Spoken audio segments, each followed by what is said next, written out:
नमस्कार मित्रों, history research point में आप सभी का स्वागत है। हिस्ट्री रिसर्च पॉइंट में आप सभी का स्वागत करता हूं। हम लोग झारखंड पीजीटी हिस्ट्री की क्लास देख रहे थे और यह नौवां लेक्चर है और नवा सीरीज है, वन लाइनर की नवा सीरीज है।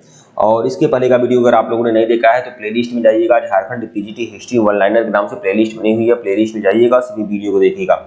यह जो 5500 क्वेश्चन की सीरीज है, यह कुल 5500 क्वेश्चन का रामबाण पीडीएफ है और यह बहुत ही महत्वपूर्ण है। इसमें विश्व इतिहास, प्राचीन इतिहास, आधुनिक भारत का इतिहास या मध्यकालीन भारत का इतिहास है इसमें।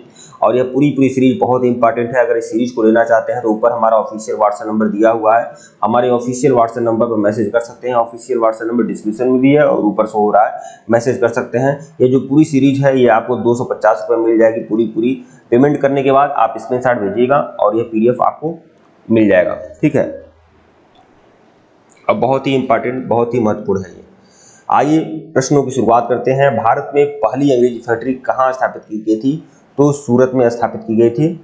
प्रश्न 1427, वास्को डी गामा के बाद भारत आने वाला दूसरा पुर्तगाली यात्री कौन था? तो वास्को डी गामा के बाद कौन आता है? तो कैब्राल था, कैब्राल आया था। प्रश्न 1428, कोचीन की जगह गोवा कब पुर्तगालियों की राजधानी बना था? तो 1530 में बना था। 1429 देखिएगा, अंग्रेजों ने किस वर्ष बेदरा के युद्ध में डचों को भारतीय व्यापार से अलग कर दिया था? तो 1759 में, 1759 में। 1430 देखिएगा, सन 1600 में अंग्रेजों द्वारा भारत में किस कंपनी का गठन किया गया था? तो ईस्ट इंडिया कंपनी का गठन किया गया था। 1431 देखिएगा, भारत का पुर्तगाली गवर्नर कौन था? तो अल्मेडा था। 1432, पुर्तगालियों ने अंग्रेजों को बंबई दहेज के रूप में किस वर्ष दिया था? 1661 में दिया था। भारत में सबसे पहले आने वाले और सबसे बाद में जाने वाले यूरोपीय कौन थे? तो पुर्तगाली थे। प्रश्न 1434, पुर्तगाली साम्राज्य का वास्तविक संस्थापक कौन था? तो अल-बुकर्क था। किस बंगाल के नवाब के समय प्लासी का युद्ध हुआ था? तो सिराजुद्दौला। प्रश्न 1436 देखिएगा, पानीपत की तीसरी लड़ाई में मराठों की हार का सबसे अधिक लाभ किसको मिला? तो ईस्ट इंडिया कंपनी को मिला। थोड़ा क्रम इधर का उधर है तो इसे आप थोड़ा मैनेज करिएगा, कोई मतलब नहीं है इसका। प्रश्न 365 देखिएगा, मुगल साम्राज्य के अंतर्गत आने वाले प्रांतों में सर्वाधिक संपन्न राज्य कौन सा था? तो बंगाल था।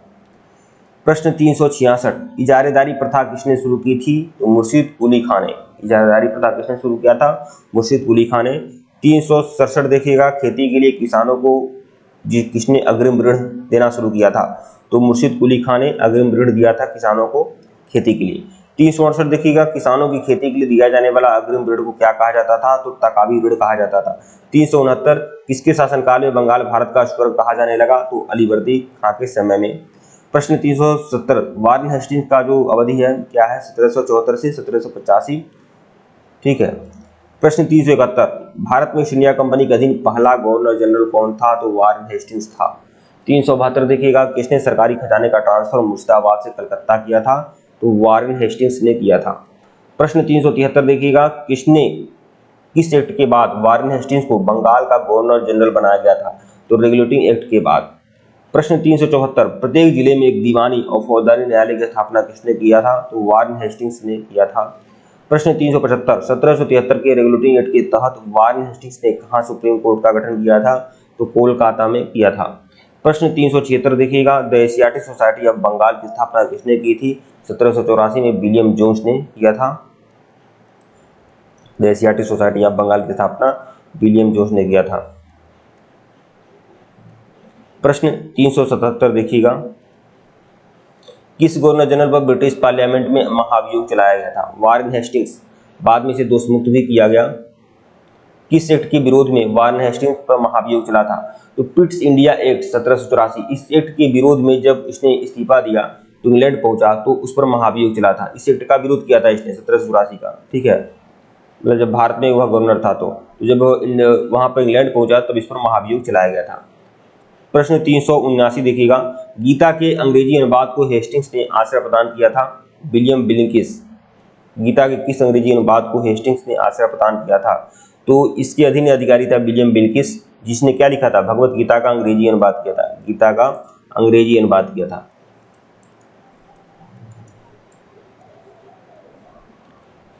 प्रश्न 380 देखिएगा, बोर्ड ऑफ रेवेन्यू की स्थापना किसके काल में हुई थी? तो वारन हेस्टिंग्स। लॉर्ड कॉर्नवालिस का जो समय पीरियड है क्या है? 1776 से 1793 के मध्य। प्रश्न 382, लॉर्ड कॉर्नवालिस के समय अंग्रेजों से तृतीय आंग्ल मैसूर युद्ध किसके समय में हुआ था? टीपू सुल्तान के साथ हुआ था।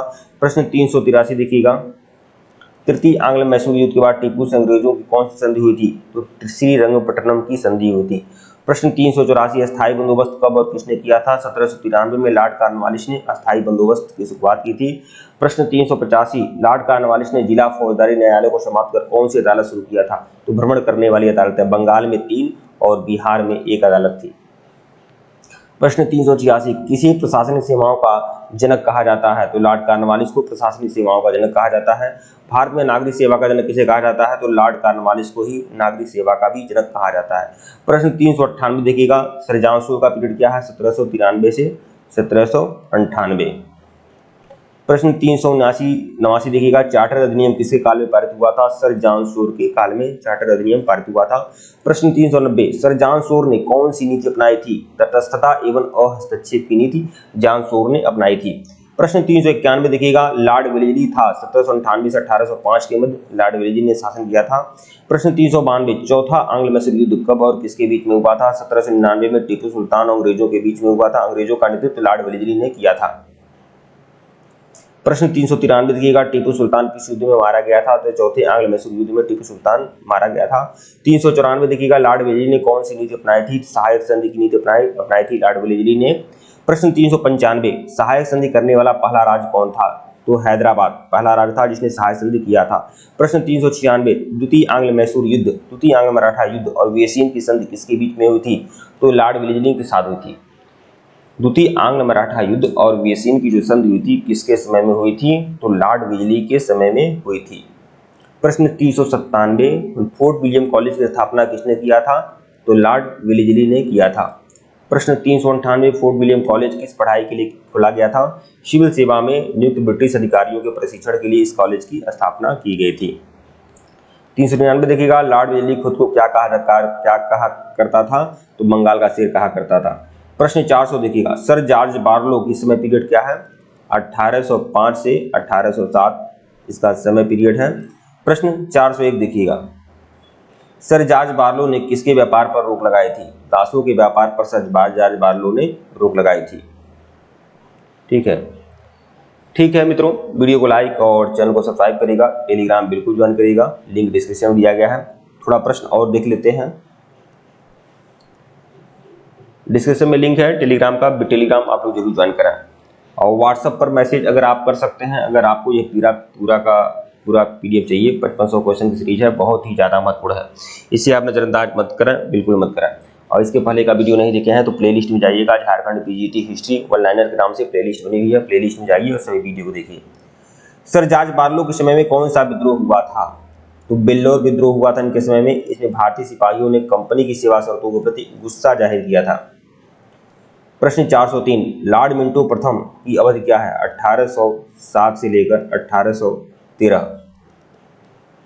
प्रश्न 404, मिंटो प्रथम के समय कौन सा एक्ट पारित हुआ था? तो 1813 का चार्टर एक्ट पारित हुआ था मिंटो प्रथम के समय में।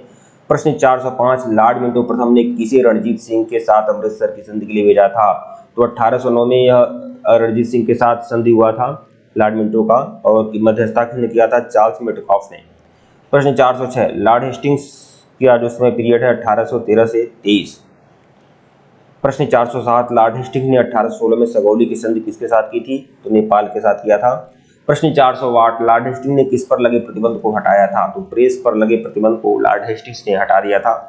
प्रश्न 409, 1822 में टेनेंसी एक्ट या काश्तकारी अधिनियम किस गवर्नर के समय में लागू हुआ था?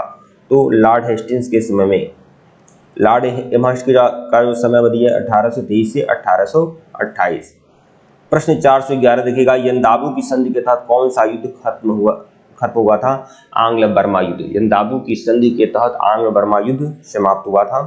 प्रश्न 412, किस गवर्नर के समय आंग्ल बर्मा युद्ध हुआ था? तो लॉर्ड एमहर्स्ट के समय में 1824 से 1826 तक यह चला था, 24 से 26। प्रश्न 412 देखिएगा, किस गवर्नर के समय में आंग्ल बर्मा युद्ध हुआ था और कब तक चला था? लॉर्ड एमहर्स्ट के समय में चला था 1824 से 26 के मध्य।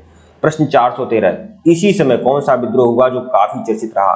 तो बैरकपुर में सैन्य विद्रोह हुआ था 1824 में, और उस समय वायसराय कौन था, गवर्नर कौन था? Lord Amherst. 1437 देखिएगा, फ्रेंच ईस्ट इंडिया कंपनी का संस्थापक कौन था? तो अल्मीडा। ये थोड़ा क्रम उल्टा सीधा हो चुका है तो इसके लिए क्षमा करिएगा। प्रश्न 414, लॉर्ड विलियम बेंटिक का जो समय पीरियड क्या है? 1828 से 1835। प्रश्न 415, बंगाल का अंतिम गवर्नर जनरल कौन था? तो लॉर्ड विलियम बेंटिक। बंगाल का अंतिम governor general Lord William Bentinck था। ठीक है मित्रों, वीडियो को लाइक और चैनल को सब्सक्राइब करिएगा, टेलीग्राम बिल्कुल ज्वाइन करिएगा, लिंक डिस्क्रिप्शन में दिया गया है। धन्यवाद आप लोग को।